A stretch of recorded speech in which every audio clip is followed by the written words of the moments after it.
మనం చేసింది మరలా మనకు ప్రత్యుపకారంగా రానిదై ఉండాలి. అన్నగారు ఏదో మార్కులు ఇచ్చేది కాదు ఇది, లేకపోతే మరొకరు ఏదో మార్కు ఇచ్చేది కాదు. అక్కడ రాయబడింది, నువ్వు ఇది చేసావు, నన్ను బట్టి చేసావు కాబట్టి నేను దీవిస్తాను. ప్రభునందు ప్రియులారా, నేను ఇలాంటి మాటలు చాలా పర్యాలు చెప్పాను. చాలా అకేషన్స్ వెళ్ళాయి, చాలా సంతోషభరితమైనటువంటి పండుగలు ఎన్నో జరుపుకున్నారు మీ జీవితాల్లో. కానీ ఎప్పుడు కూడా ఎవరికి మీరు సహకరించాలన్న మనసు రాకపోతే దయచేసి మార్పు చెందుదాం. మీ పిల్లలు వెళ్ళేటటువంటి పాఠశాలలో, కాలేజీలలో ఎవరో ఒకరు కాలేజీకి వెళ్ళి ఉండొచ్చు, వాళ్ళ పరిస్థితి బాగాలేకుండా ఉండొచ్చు. ఒకవేళ ఒక 2000 రూపాయలు ఎవరైనా ఫీజు సాయం చేస్తే బాగుండొచ్చు అని ఉండొచ్చు. అది మీ దృష్టికి వచ్చిండొచ్చు, పిల్లల దృష్టికి, అమ్మవారి చెంతకు వచ్చిండొచ్చు. అలాగా దేవుడు మనకు మిగులుబాటుగా ఇచ్చాడు. ఈ 1000 రూపాయలు మీ ఫ్రెండ్కి ఇవ్వే, లేకపోతే నేను వస్తాను పద ఇస్తాను, నువ్వు వెళ్ళు. అలాగే చేసిన సేవకునండి నేను ఈరోజు నా దేవుడు నన్ను ఎక్కడ విడిచిపెట్టలే ప్రియులారా, ఎక్కడా విడిచిపెట్టలే. వచ్చిన కానుకలు అన్నీ పోగు చేసి పిల్లలకు పలకలు కొన్నాం, నోట్సులు కొన్నాం, పెన్సిళ్ళు కొన్నాం. మన చర్చికి వచ్చేవాళ్ళు కాదు, వీధిలో ఉన్న వాళ్ళందరికీ పంచిన రోజులు ఉన్నాయి. ఈరోజు నా పిల్లలు చదువుతూ ఉంటే ఎవరో ఒకరు సహాయం చేస్తూనే ఉన్నారు. చేసింది మళ్ళా మనం ఆశించకపోతే ఆ పిల్లలు రే నువ్వు చిచ్చుకురాలి మా పలక మాకు తెచ్చి నట్లాగేమో. ఒక పేదవాడు ఇచ్చాం అంతే. ఈరోజు ఎవరో ఒకరు సహాయం చేస్తున్నారు. దేవుడు అంటున్నాడు, నీకు పునరుద్ధానంలో పాలు కావాలి అంటే నీకు సహాయము చేయలేని వారికి నువ్వేం చేయాలి? మొదటిది సహాయం చేద్దాం. రెండో విషయానికి వెళ్దాం. ఎవరు పునరుద్ధానంలో పాలు కలిగిన వారు? రోమిలకు రాసిన పత్రిక 6వ అధ్యాయం అండి, 5వ వచనానికి వెళ్దామా ప్రియులారా? ఇక్కడ ఒక పునరుద్ధానం. రోమిలకు రాసిన పత్రిక 6వ అధ్యాయము 5వ వచనం. మరియు ఆయన మరణము యొక్క సాదృశ్యమందు ఆయనతో ఐక్యము గల వారమైన ఎడల ఆ మాట చూడండి, ఆయన పునరుద్ధానము యొక్క సాదృశ్యమందును ఆయనతో ఐక్యము గలవారమై.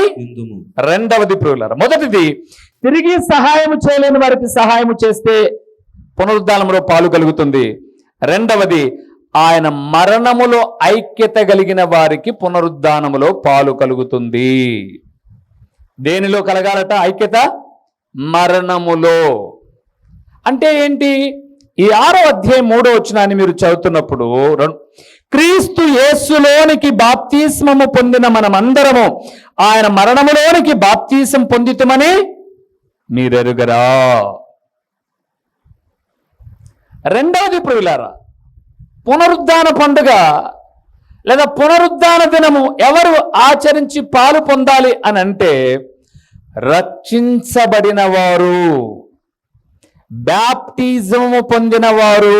ఇప్పుడు కొంతమంది అనుకోవచ్చు, అమ్మయ్యా మొదటిది ఎట్లో తోసిపోయిందిలే డాక్రా డబ్బులు, కనీసం రెండోది 45 ఏళ్ళ మహిళదన్న వచ్చిందిలే అన్నట్టుగా మీరు సంతోషపడిండొచ్చు కదా. బ్యాప్టిజంలో పాలు పొందడం అంటే ఏంటో తెలుసా? మరణంలో పాలు పొందడం అంటే ఏంటో తెలుసా? నీళ్లలో మునిగి లేచి రావడం కాదు. మొదటి విషయం అక్కడే. 6వ అధ్యాయము రోమిలకు రాసిన పత్రిక 6వ అధ్యాయము 11వ వచనాన్ని చూద్దాం ప్రియులారా. అటువలే మీరును పాపము విషయమై మృతులుగాను దేవుని విషయమై క్రీస్తు యేసునందు సజీవులుగాను మిమ్మల్ని మీరే. బ్యాప్టిజం అంటే ఏంటి? పోమే అందరు తీసుకున్నారు, మనం తీసుకోకపోతే ఎట్టా? తీసుకోపో, ఆ పొద్దు తక్కడో బిక్కడో చూద్దాం అని అనుకోవడం కాదు. బ్యాప్టిజం తీసుకోవడం అంటే పాపములో చచ్చిపోయి క్రీస్తులో బ్రతుకుట, మరలా పాపము చేయకుండుట. చదవండి అన్నమాట. పాపము విషయమై మృతులుగాను క్రీస్తు యేసునందు సజీవులుగాను.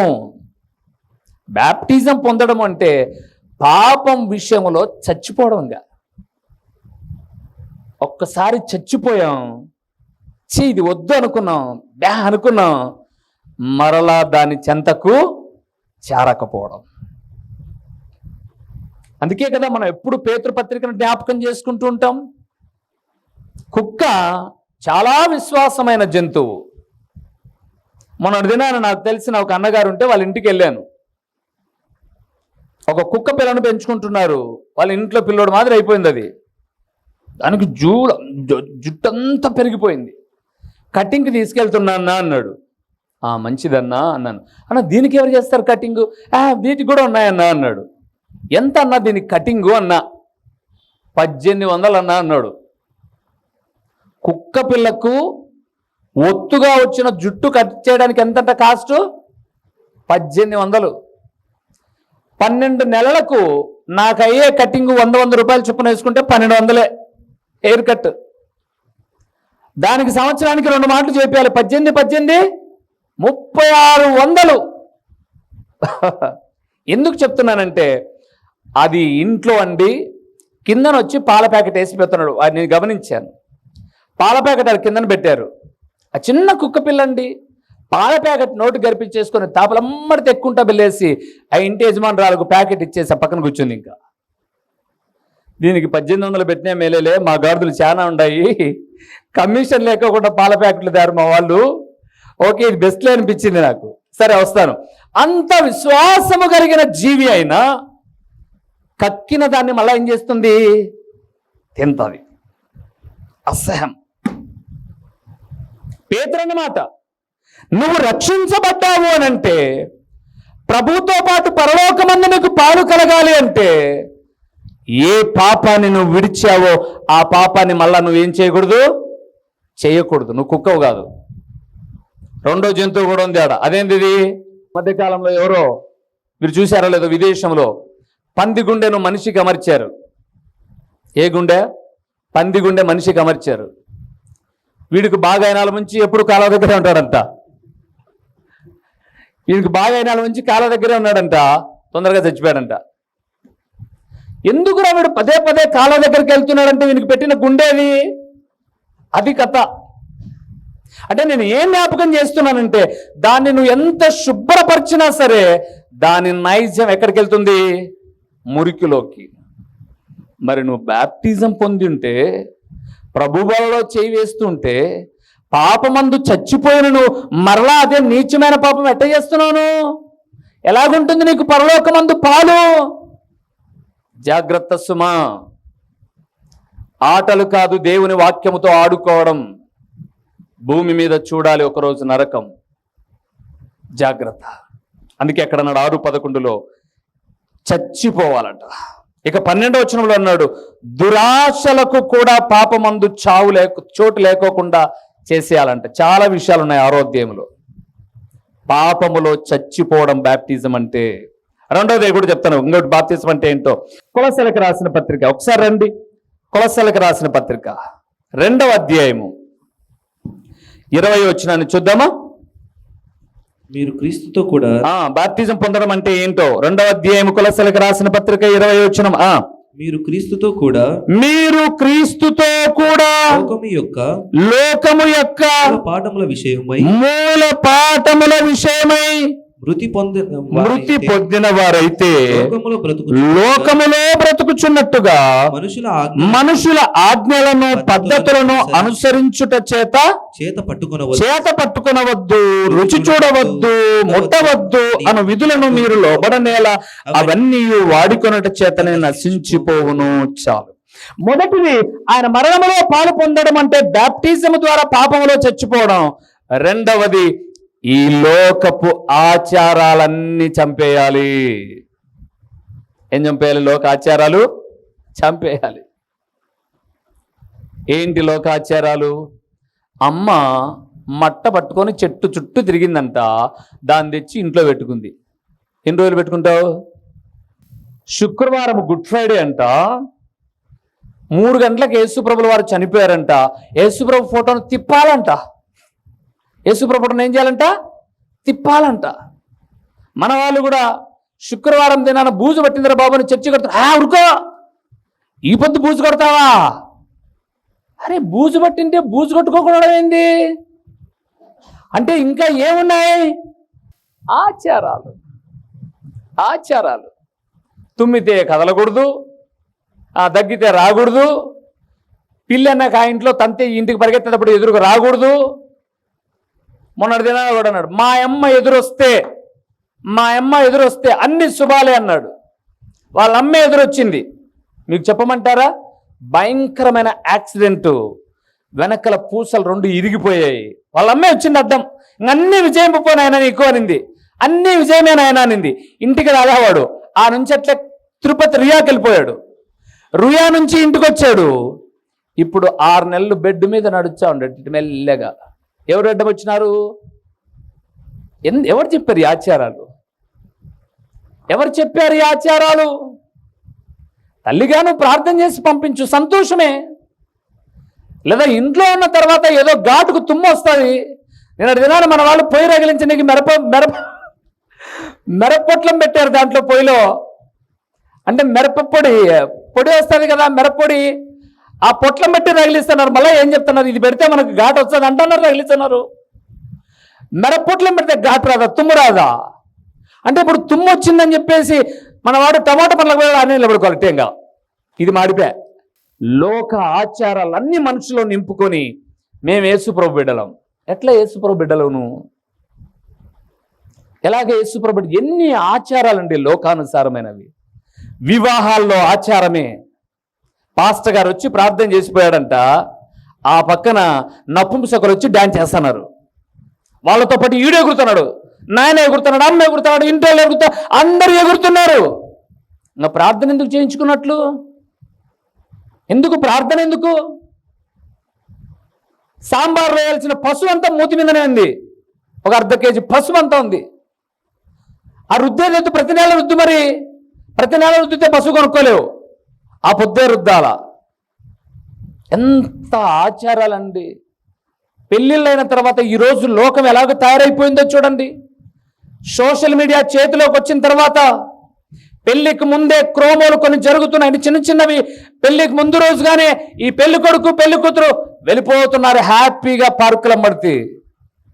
పార్కులలో వెళ్ళిపోయి అబ్బాయి అమ్మాయి ఒకరినొకరు ముద్దులు పెట్టుకుంటూ ఉన్నటువంటి దృశ్యాలను అక్కడున్న 10 మంది కెమెరాలో బంధించి పెళ్లికొచ్చిన 1000-1500 మందిని కూర్చోబెట్టి వాళ్ళు ముద్దుకున్న దృశ్యాలు చూపిస్తున్నారంటే సిగ్గుందా అండి?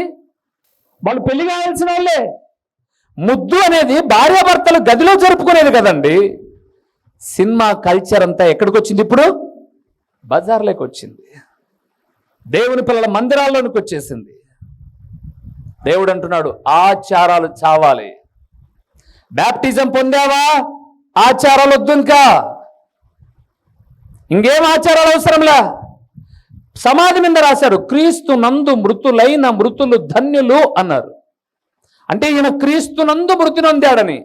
3వ రోజు తీసుకుని పోయి తలకాయ కాడ మా ఆయనకు సారా అంటే బాగా ఇష్టం అని చెప్పేసి బొక్క పెట్టిపోతుంది. పైన బోర్డు ఏం రాసినారు? క్రీస్తు నందు మృతి నొందాడంట ఆయన. మరి తలకాయ కాడ సారా ఎందుకు పెడుతున్నారు? ఆలోచన చేయరా? మనం ఏం చేయమా? మా ఆయప్పకు తెల్లటవ్వాలంటే భలే ఇష్టం అని చెప్పేసి తెల్లటవ్వాలు తీసుకెళ్ళేసి సమాధి కాడ పెట్టేశారు. తెల్లటవ్వాలు ఎవరికైనా ముసలి పనిచేసే వాళ్ళకి ఇవ్వండి, కట్టుకుంటారు. తలపాగా కట్టుకుంటారు. నా భర్త గుర్తుగా ఇచ్చానని చెప్పేసి ఒక జత బట్టలు ఇవ్వండి, అది తీసుకుపోయి మట్టిలోన పైపెచ్చి ఏదైనా చేసుకుంటే. నాకు తెలిసిన ఒక దరిద్రుడు బాగా లక్షాధికారి, ప్రతి సంవత్సరం నన్ను ఇంటికి పిలుస్తాడు. ఏంటంటే ఈరోజు మా నాన్నది జ్ఞాపకార్థ రోజు అంటాడు. అట్టనా? ఏం చేయమంటావు అంటే, మా నాయన మమ్మల్ని ఎంతో ప్రేమగా చూసుకున్నాడు అంటాడు. ఎవరి నాయన గారైనా ప్రేమగానే కదా చూసుకునేది, ఇలా ఆయన ఒకరే చూసుకుంటారు. ఎవరి నాయన ప్రేమగానే కదా మంచిదిలే అని అంటాం. మా నాయనకు తెల్ల షర్టు తెల్ల పంచి అంటే చాలా ఇష్టం అంటాడు. అట్లా నేనే అనుకుంటా, లుంగి మాసిపోయిందిలే, తెల్ల పంచి నాకు ఇచ్చారులే నేను అనుకుంటా.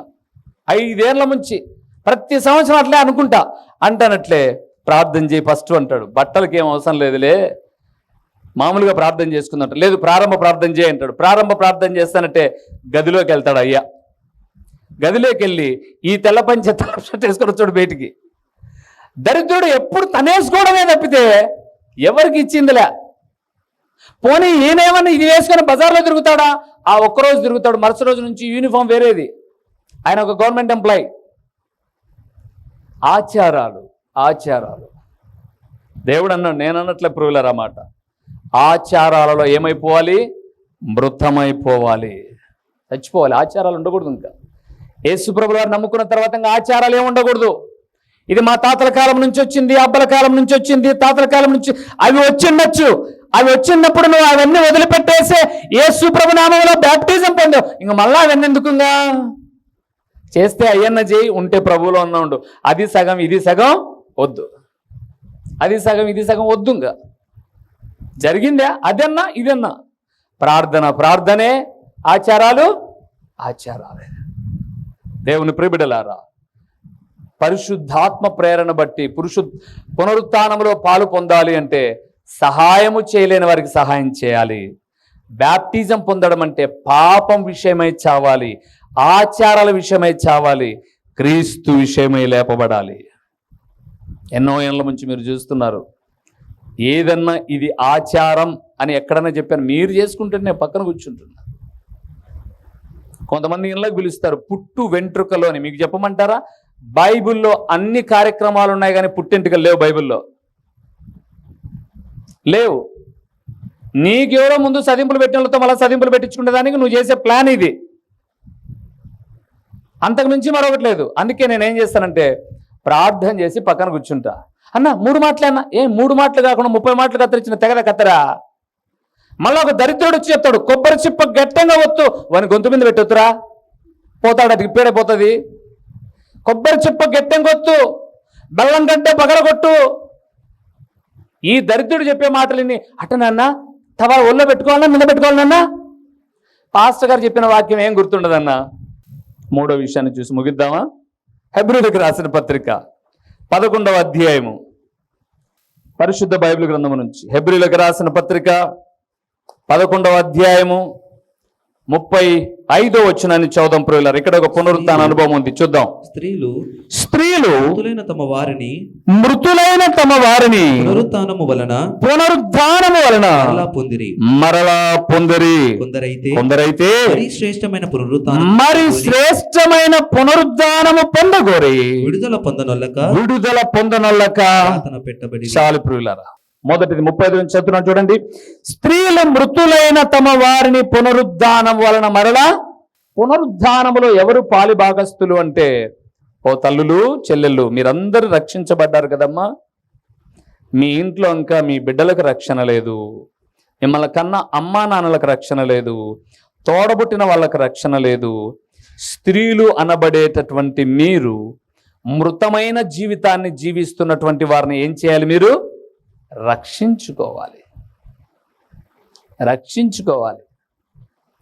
అమ్మగారింటికి పోయి మన టాలెంట్ చూపించుకుని, అబ్బా నేను బ్రహ్మాండంగా బతుకుతున్నా, అది కాదు. క్రీస్తును సంపాదించుకొని బతుకుతున్నానని చెప్పి క్రీస్తులో వారిని రక్షించాలి. రెండవది అక్కడ చెప్పాడు, కొందరైతే మరి శ్రేష్టమైన పునరుత్థానం పొందగోరి విడుదల పొందాలి. మన ప్రియులైన వారిని పాపములో నుంచి విడిపించడానికి మోకాళ్ళుని ప్రార్థించే అనుభవము, భారభరితమైన ప్రార్థన ఉండాలి. బైబిల్ గ్రంథంలో పాత నిబంధనకు వెళ్తున్నప్పుడు రాజుల మొదటి గ్రంథం 17-18 అధ్యాయంలో సారేపతు గ్రామంలో ఒక విధవరాలు ఉంది. ఆమె ఇంటికి ఏలియా వెళ్ళాడు. 3.5 సంవత్సరాలు కరువు కాలంలో పోషించబడ్డాడు. ఆయన ఆ ఇంట్లో నుంచి రాకముందుగానే ఆ విధవరాలు యొక్క కుమారుడు ఏమయ్యాడు? చచ్చిపోయాడు. అదే అక్కడ రాయబడింది, మీరు అది చూశారో లేదో. మృతులైన తమ వారిని మరలా పొందుకున్నారు అంటే, ఆ ఏలియాతో దైవజనుడా నా ఇంటికి వచ్చావు, నా బిడ్డ కోల్పోయాను, నా బిడ్డ నాకు కావాలి. ప్రార్థన చేశాడు, ఆ బిడ్డను బ్రతికించాడు. రెండవది, ఎలీషా షూనేమి పట్టణానికి వెళ్ళేవాడు. రాజుల 2వ గ్రంథం 4వ అధ్యాయంలో వారికి ఒక కుమారుడు కలిగాడు, షూనేమీయురాలకు. ఆ బిడ్డ చనిపోయాడు. ఆ బిడ్డను కూడా ఎలీషా ఏం చేశాడు? బ్రతికించాడు. ఈ 2 వృత్తాంతములలో తమ బిడ్డలు బ్రతకడానికి దైవజనుడు వాళ్ళ ఇంటికి వచ్చాడు. ఏ రోజైనా మీ ఇంట్లో మీ అమ్మ మీ నాన్న తోడబుట్టిన వాళ్ళని పిలిచి దైవజనులను పిలిపించి యేసు యొక్క గొప్పతనం ఏ రోజైనా చెప్పించావా? ఏ రోజైనా నువ్వు? ఎందుకు చేస్తున్నావు అమ్మ దిగేసుకొని? దేని కొరకయ్యా నీ నటనంతా? దేని కొరకు? ఏ రోజు చెప్పించాను యేసు ప్రభువు గురించిన వార్త? ఏలియాను ఇంటికి పిలిపించుకుని తన బిడ్డను బ్రతికించుకుంటే నశించిపోయే నీ తల్లికో నీ తండ్రికో తోడపుట్టిన వారికో ఏ రోజు చెప్పించాను సువార్త? యాక్టింగ్ కాదు ఇదంతా. మరి ఎందుకు చేయాలి పునరుత్థాన పండుగని? బైబిల్ గ్రంథం సెలవిస్తుందండి.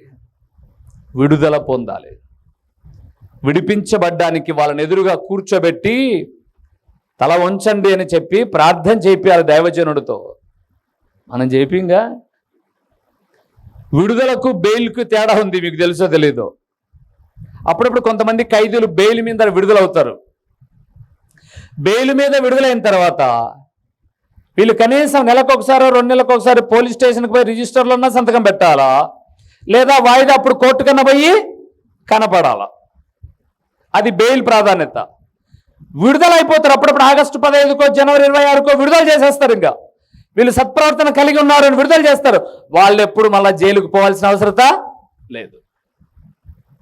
అంటే ఒక్కసారి రక్షణ కొరకు మన ప్రయత్నం మనం చేసి విడిపించడానికి ప్రయత్నం చేయడమే పునరుద్ధానములో పాలు పొందడం. ఈరోజు మనల్ని ప్రేమించేటటువంటి వారు ఇప్పుడు చెప్పమంటారా? తల్లులుగా మీరున్నారు. మీ పిల్లలందరూ ఉన్న ఫలంగా రాకడే వచ్చిన, ఉన్న ఫలంగా దేవుని ఉగ్రతే వచ్చిన, మీరు అతి గారాభంగా ప్రేమించి మీ హృదయపు కౌగిళ్లలో పెట్టుకున్నటువంటి 13 సంవత్సరాలు పైబడి బ్యాప్టిజం లేని మీ పిల్లలందరూ ఎక్కడికి వెళ్ళిపోతారు? నిత్య నరకానికి. మేము మా పిల్లలకు 9th స్టార్ట్ అయినప్పటి నుంచి చెప్తూ వస్తున్నాం, నేను నా భార్య ప్రిపేర్ అవ్వు, బ్యాప్టిజం తీసుకోవడానికి ప్రిపేర్ అవ్వు. ఎందుకు అలాగే చెప్తున్నాము అని అంటే, రక్షణ లేకోకుండా ఈ లోకములో జీవిస్తే అపవాది ఎప్పుడు వచ్చి దాడి చేస్తాడో తెలియదు. 3 విషయాలు చూసాం ప్రియులారా. మొదటిది, సహాయము చేయలేని వారికి సహాయము చేస్తే పునరుత్థానములో పాలు కలుగుతుంది. రెండవది, ఆయన మరణములో ఐక్యత కలిగిన వారు మరలా పాపము చేయకూడదు, లోక ఆచారంలోనికి వెళ్ళకూడదు. మూడవది, తమ వారిని రక్షించుకోవాలండి. తమ కడుపున పుట్టిన బిడ్డలు కావచ్చు, తోడబుట్టిన వారు కావచ్చు, జన్మనిచ్చిన తల్లిదండ్రులు కావచ్చు, వారి రక్షణ నిమిత్తమై ప్రయాసపడాలి. వారు విడుదల పొందడానికి మన వంతు మనము కృషి చేయాలి. వారు పునరుద్ధానములో పాలు కలిగిన వారే తప్ప, ఈరోజు మా ఇంట్లో దమ్ బిర్యానీ ధూమ్ధామ్ అని తినామంటే మధ్యాహ్నం తింటే మళ్ళీ సాయంత్రానికి ఏమవుతుంది? ఆకలి అవుతుంది. దానివల్ల ఉపయోగం ఏం లేదు. కొత్త బట్టలు ఈరోజే రేపటికి మాసిపోతాయి, ఎల్లుండికి పాత అయిపోతాయి. కానీ ఇవి చేసావు అంటే ఈ భూమి మీద నువ్వు ఉన్నప్పుడు నిన్ను దేవుడు భద్రపరుస్తాడు. మూయబడిన నీ కళ్ళు ప్రభుతో యుగయుగాలు లేపబడతాయి. ఒక్క మాట చదవండి, ముగిస్తాను.